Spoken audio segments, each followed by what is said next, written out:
La sindemia. ¿Qué significa ese término? ¿Has escuchado esa palabra?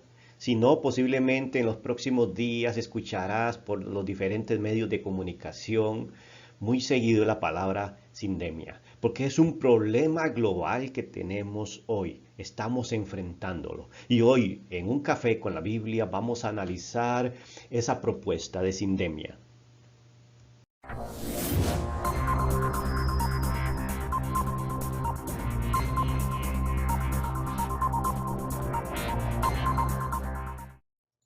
Esta noción de sindemia es concebida por el año 1990 aproximadamente mediante un científico, un antropólogo médico estadounidense en esos años. Y este escribe en una revista de Lancet, una revista muy seria en cuanto a artículos científicos. Sanger escribe que la sindemia es un enfoque que revela interacciones biológicas y sociales que son importantes para el pronóstico, el tratamiento y las políticas de salud.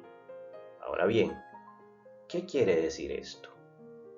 Desde la Real Academia Española encontramos que define sindemia como la voz sindemia es para referirse a una situación en la que varias epidemias coexisten en el tiempo y se potencian mutuamente.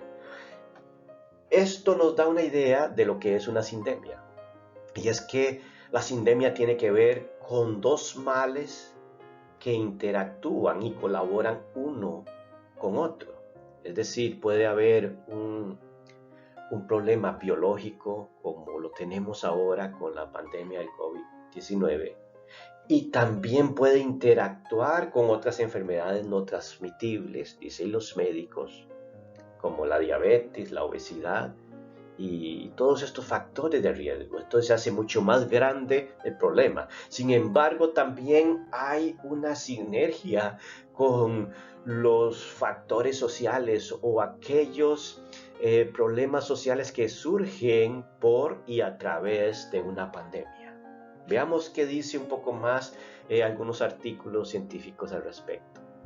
En esta revista científica de Lancet que antes nombramos, saca un artículo que tiene que ver con el SARS-CoV-2 o el COVID-19 y dice de esta forma, según uno de sus exponentes: estamos adoptando un enfoque demasiado estrecho.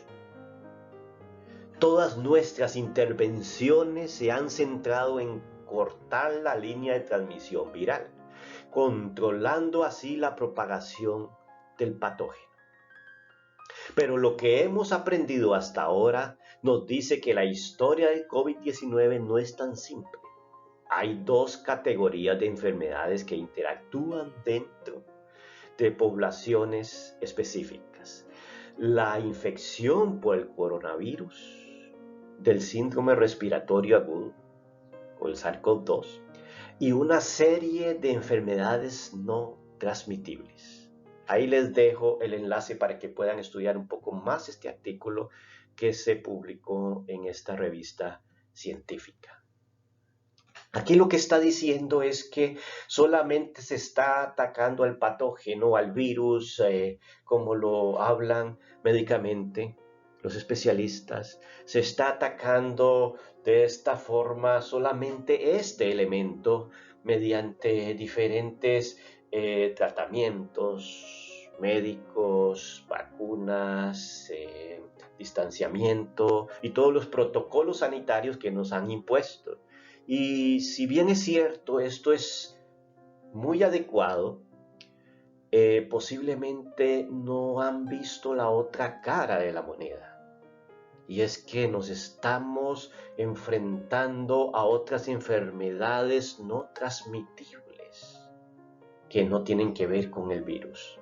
Y yo quiero ir un poco más allá y hablar sobre esas enfermedades. Ya no solamente enfermedades físicas, sino enfermedades psicológicas, enfermedades del alma y enfermedades espirituales.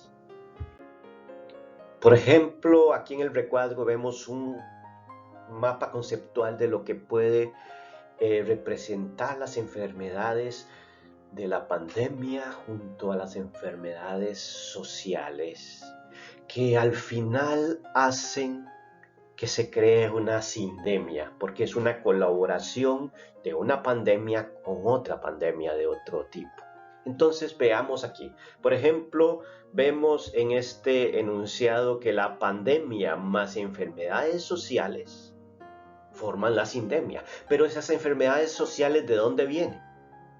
Por ahí los especialistas dicen que vienen de trastornos psicológicos, porque las personas están cansadas mentalmente y sucede que se trastornan desde un nivel psicológico, pero ese nivel psicológico, si vamos más profundo, viene de un trastorno emocional, y eso lo hablan los especialistas en la psicología.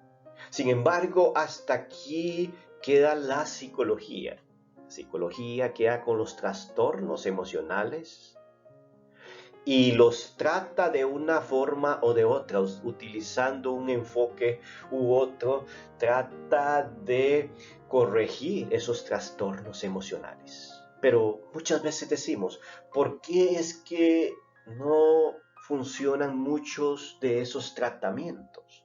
¿Por qué es que no tienen éxito esos tratamientos en muchos de los casos? Y es que el trastorno emocional va más profundo y tiene que ver con una connotación espiritual. Y ahí ya la psicología, con todas sus partes buenas que tiene, no llega hasta la connotación espiritual.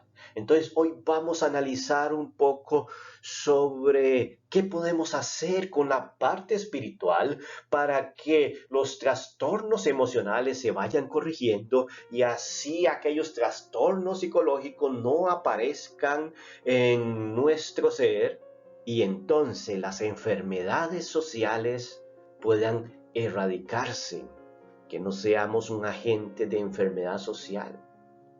Y por lo tanto, cuando eliminamos las enfermedades sociales, entonces ya no hay más que sumarle a la pandemia solamente el virus. Y en ese momento es cuando solamente trataremos el virus por los diferentes medios científicos que tenemos hoy. Vamos a ver cómo podemos llegar a esa connotación espiritual. Pero veamos algunas manifestaciones de esos trastornos sociales, de esos trastornos emocionales o psicológicos, como los llamamos. Por ejemplo, podemos ver a través de esta pandemia un aumento en la depresión. La depresión es una enfermedad de las emociones, del alma de la persona, y que es muy grave. A través de esa depresión puede venir el suicidio, y hoy Costa Rica sobresale por el número de suicidios a través de América Latina. Está como en el segundo lugar de muertes en nuestro país. También podemos ver el enojo y la intolerancia. En nuestras carreteras vemos la intolerancia que tienen las personas, porque hay frustración también. La frustración hace que nos comportemos de una forma que no es la adecuada, que se nos olviden los principios morales, los principios espirituales, que todo lo tiremos por la borda. Y por supuesto, con esta pandemia también ha venido la pobreza. Hay desensibilización social, división, confusión. Nunca lo hubo como ahora, la confusión en cuanto a términos de pandemia, en cuanto a noticias falsas, en cuanto a diversidad de pensamientos. Hay confusión en la sociedad, pero también hay rebeldía, aquellos que se oponen a todo completamente. Hay lamento por muertes trágicas, lamento por pérdidas de trabajo, lamento en el mundo. Pero también hay culpabilidad por situaciones que suceden, cada una en particular. Hay culpabilidad en las personas, porque también han muerto personas inocentes, y tal vez eso recae sobre una u otra persona. una u otra familia. Y también, por supuesto, hay cansancio y un cuerpo, una mente, un alma cansada. Es una tragedia, no funciona como debería.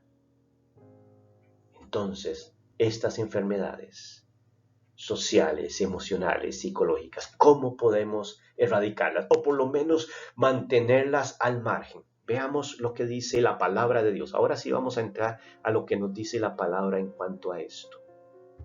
Y ahora te voy a dar unos segundos para que corra y traiga su Biblia, para que tú subrayes estos pasajes. Póngalos en rojo, con un marcador, como quieras hacerlo, pero que no se te olviden. Apúntelos en una libreta, porque es necesario muchas veces socorrer, funcionar como un paramédico espiritual ahí en tu lugar de trabajo, o un amigo, o un vecino, que esté con alguna de estas enfermedades del alma, con estas enfermedades que los psicólogos llaman trastornos psicológicos, pero que tienen una connotación espiritual. Ahí vamos con las siguientes citas.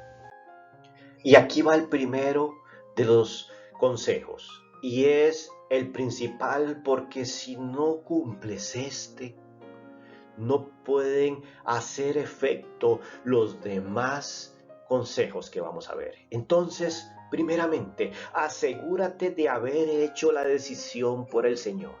Sí, de que el Señor habite en tu corazón.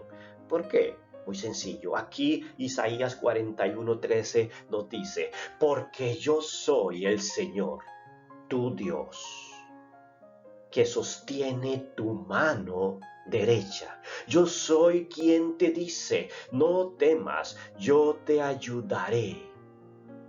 Él es quien nos va a ayudar. Él es nuestra mano derecha.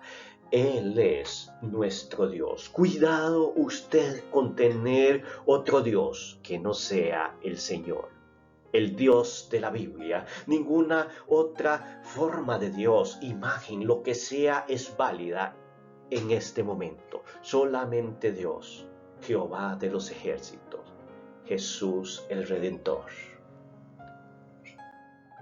Ahora bien, teniendo presente que Dios es el centro de su vida, pongamos una actitud de agradecimiento. Sí, uno de los mejores remedios para la depresión es tener una actitud de agradecimiento. Agradece siempre. Pero ¿por qué vamos a agradecer? Yo no tengo muchas cosas para agradecer, puede decir usted. Entonces aprende a disfrutar lo que tienes para que seas agradecido. Dice el libro de Eclesiastés 2:24 y 25. Aquí habla el sabio Salomón. Dice, nada hay mejor para el hombre o para el ser humano que comer y beber y decirse que su trabajo es bueno. Esto también yo he visto que es de la mano de Dios. Porque ¿quién comerá y quién se alegrará sin él?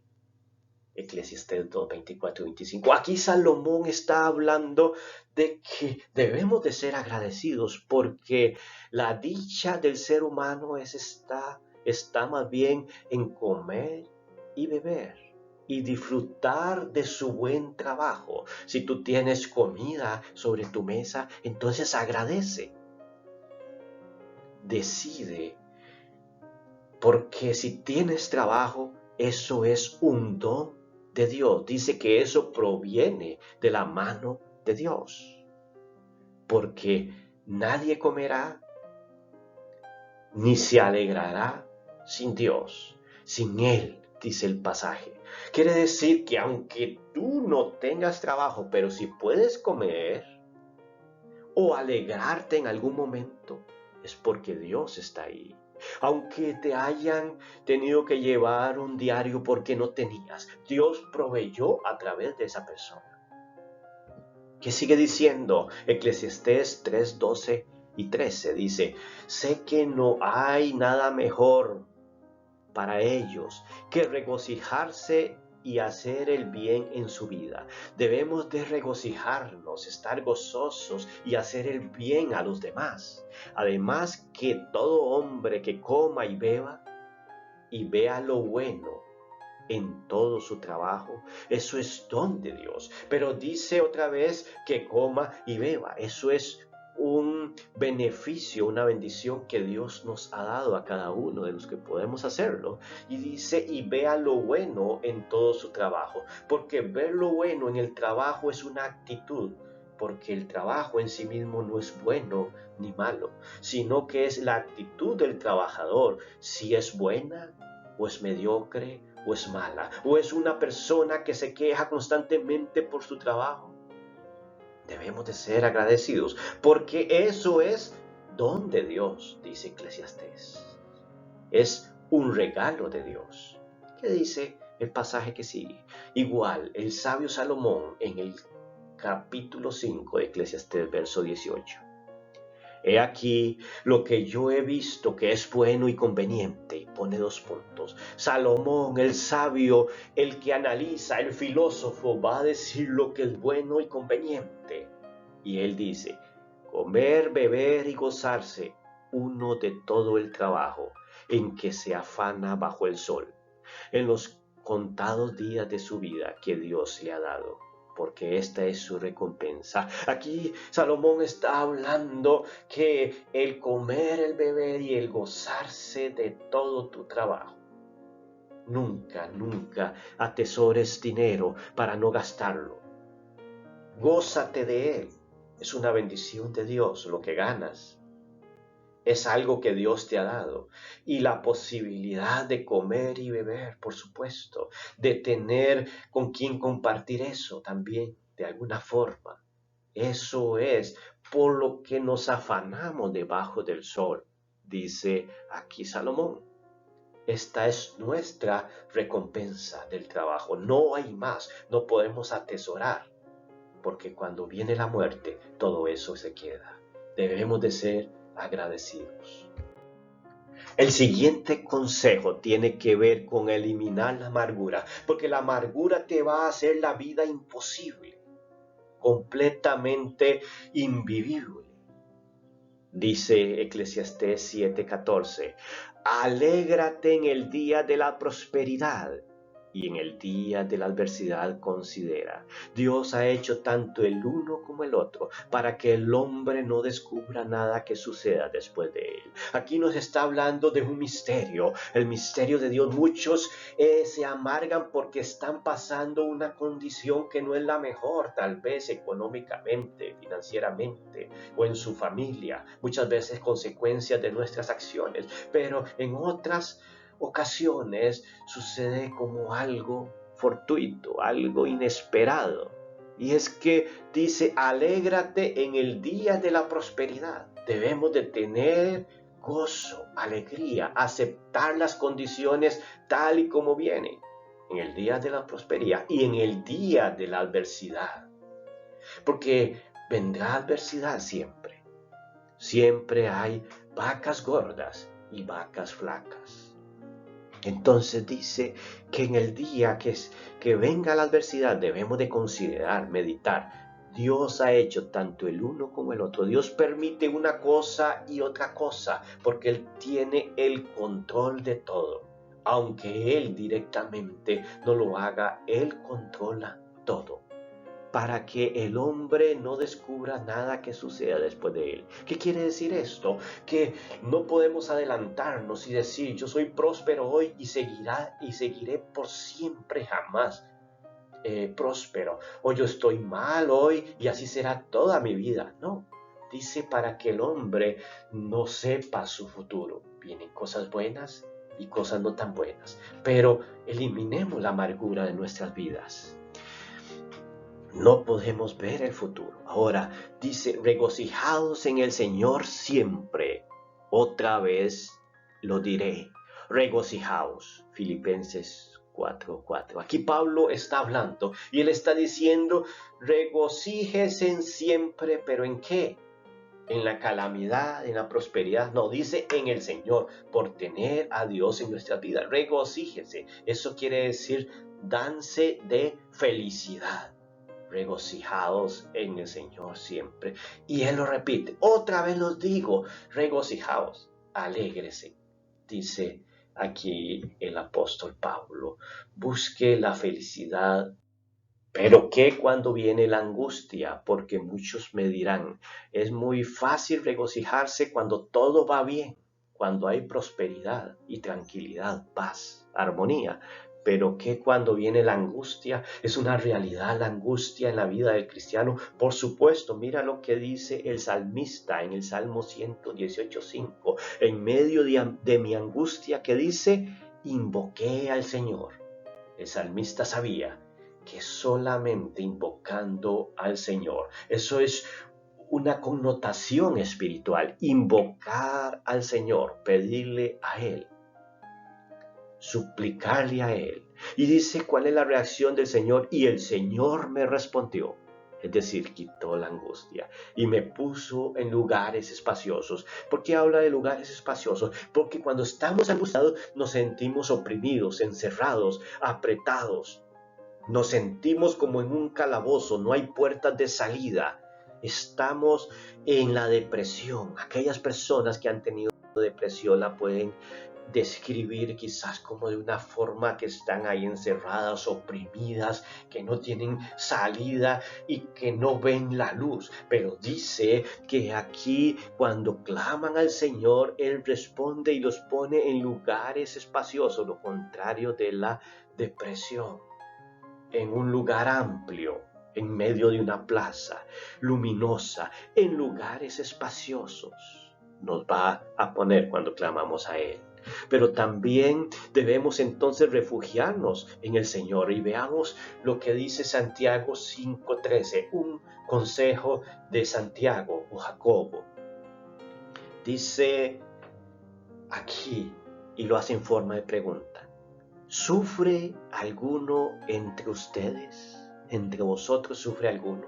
Pregunta. Entonces dice que haga oración esa persona que sufre. ¿Está alguno alegre? Que cante alabanzas.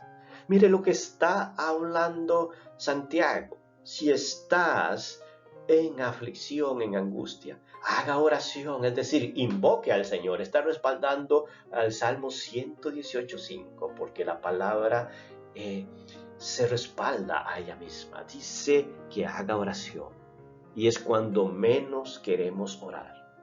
¿Está alguno alegre? Entonces cante alabanza. Si estás alegre, no lo ocultes, cante alabanza. Debemos de orar al Señor en medio de todas las circunstancias y cantar alabanza, pero también nos dice en Job 36:15, referente al Señor: Él libra al afligido en medio de su aflicción y abre su oído en tiempo de opresión. Mira qué forma poética más linda de hablarlo. Dice que libra al afligido cuando hay aflicción en el mundo. Podemos tener aflicción en medio de nosotros, pero Él nos va a librar. Y si estamos afligidos, nos va a sacar de ahí. Pero hace una cosa: abre su oído en tiempos de opresión. ¿Por qué abre su oído? Porque cuando hay tiempos de opresión como los que vivimos hoy, hay opresión por todo lado, hay una sindemia, hay algo que aparte de este virus está atravesando a las personas y poniéndolas de mal en peor. Entonces, cuando abre su oído en tiempos de opresión, es porque debemos de tener discernimiento, que está bien, que está mal, cuál es el paso que debo de dar en cuanto a estas decisiones que están tomando tanto los gobiernos, las autoridades, tanto nuestra familia. ¿Qué debemos de hacer? Abrir nuestro oído para escuchar atentamente. Hoy sabemos que las personas no escuchan, solo oyen. Hoy las personas no entienden, no tienen comprensión de escucha ni comprensión de lectura, porque lo que leen no lo entienden, los que oyen no lo comprenden. Y no porque no tengan un nivel académico, sino porque se han cerrado sus oídos. Dice Jesús: tienen oídos y no oyen, tienen ojos y no ven. Es el mismo sentido. Pero ¿de qué nos va a abrir el oído? Mira lo que dice el siguiente texto. Y ve a Isaías 30:20 como lo dice de una forma bastante misteriosa pero audaz. Dice Isaías 30:20: y aunque el Señor te dé el pan del sufrimiento y el agua de la aflicción, es decir, que Él pueda permitir el pan del sufrimiento y agua de aflicción, quiere decir aquellas cosas que no son tan buenas, pueden ser enfermedades, pueden ser circunstancias familiares, laborales o globales como las que estamos viviendo ahora. Ninguno nos escapamos de estas aflicciones. Dice, aunque el Señor te dé el pan del sufrimiento y el agua de aflicción, dice Él, que es tu maestro, no se esconderá más. Es decir, Él se va a manifestar a ti, ya no se va a esconder, porque Él es tu maestro, el que te va a enseñar. Pero ¿qué tiene que enseñarnos en este momento, en estos tiempos de aflicción? Dice aquí, no se esconderá más. Con tus propios ojos lo verás. Podrás ver la mano de Dios en las diferentes cosas que suceden, grandes o pequeñas, en tu vida cotidiana. Con tus propios ojos lo verás. Porque sucederán cosas incluso que usted no se esperaba y que no tienen ninguna razón de ser, pero sucedieron. En contra de toda lógica. Con tus propios ojos lo verás. Y dice el verso 21, y aquí el misterio, y si te desvías a la derecha o a la izquierda, es decir, si nos vamos a desviar por nuestra ignorancia, por nuestra falta de experiencia, aunque bien intencionado, dice, si te desvías a la derecha o a la izquierda, oirás una voz detrás de ti que te dirá, por aquí es el camino, vayan por aquí. Aquí está hablando de que Dios siempre nos va a guiar con una voz detrás de ti. No irá delante de ti. Tú tienes que dar el primer paso. Comienza a caminar. No te desvíes. Y si te desvías, escucharás una voz que te dirá detrás de ti, por aquí es el camino, vaya por aquí. Es por eso que en el verso de Job 36:15 dice, abre tu oído en tiempos de opresión, porque necesitas escuchar esa voz donde te va a decir, por aquí es el camino. ¿Cuál decisión vas a tomar en estos días de opresión? ¿Por dónde vas a caminar? ¿Cuántas decisiones debemos de tomar en estos momentos? Necesitamos escuchar la voz detrás de nosotros. Es por aquí. Así nos guía el Señor en medio de la angustia. Podemos ver al Señor y Él nos guiará de todo esto. ¿Qué tenemos que hacer como otro consejo para superar la sindemia, para que no nos ataquen los problemas o trastornos psicológicos y espirituales, que no caigamos en esas amenazas sociales? Tenemos que tomar tiempo para otros. ¿Y cómo es eso? Sí, muchas veces tenemos el tiempo solo para nosotros. Y mira lo que nos habla la palabra en 2 Corintios 1:4. Dice, Padre de misericordia y Dios de toda consolación. Dios trae consolación. Y consolación desde el antiguo griego nos traduce como hacer una llamada personalmente. Es decir, Dios nos llama cuando estamos en aflicción, en tribulación, nos llama personalmente y nos explica la situación de alguna forma. Y entonces la podemos entender. Y Él nos consuela. Dice, el cual nos consuela en toda tribulación. Con un motivo nos consuela y dice, ahí está el motivo, para que nosotros podamos consolar a los que están en cualquier aflicción. Es decir, cuando nosotros recibimos una respuesta de Dios, debemos de compartirla con otros para que ellos puedan aprender de esa experiencia. Por eso es que Dios nos deja pasar por situaciones no tan buenas, para que podamos consolar a otros que están en cualquier aflicción. ¿Con qué los vamos a consolar? Con un consejo psicológico, con un consejo, ¿qué tipo de consejo podemos darle? Con el consuelo que nosotros mismos somos consolados por Dios, dice, con lo que Dios nos dio a nosotros. Ahí erradicamos toda tristeza. Entonces, y vea lo que nos dice aquí también este pasaje: el amigo siempre lo estima a uno. En tiempos difíciles es como un hermano. Proverbios 17:17.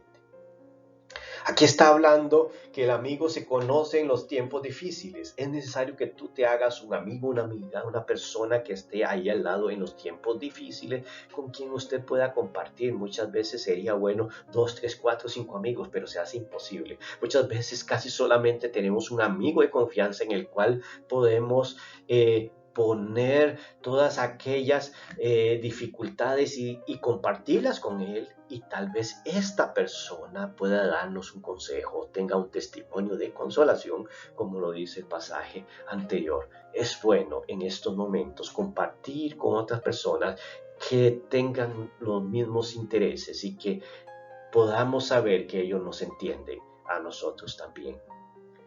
Debemos de buscar esa persona de confianza, aunque nos cueste. Hemos visto algunos consejos de la palabra de Dios para no caer en el problema de la sindemia. Recuerda, la sindemia no es solo protegerse de un virus, es proteger la vida completa.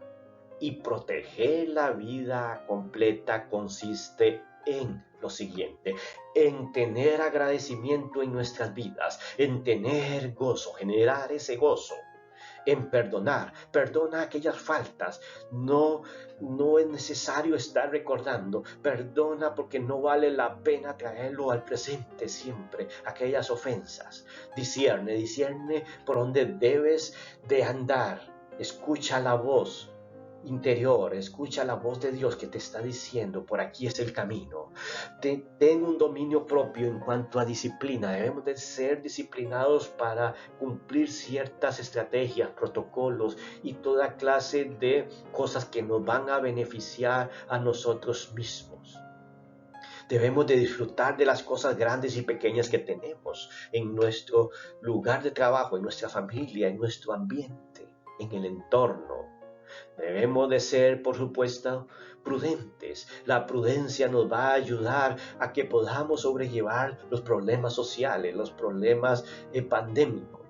Y por supuesto, clama al Señor cuando tenga aflicción. Nunca se olvide de clamar.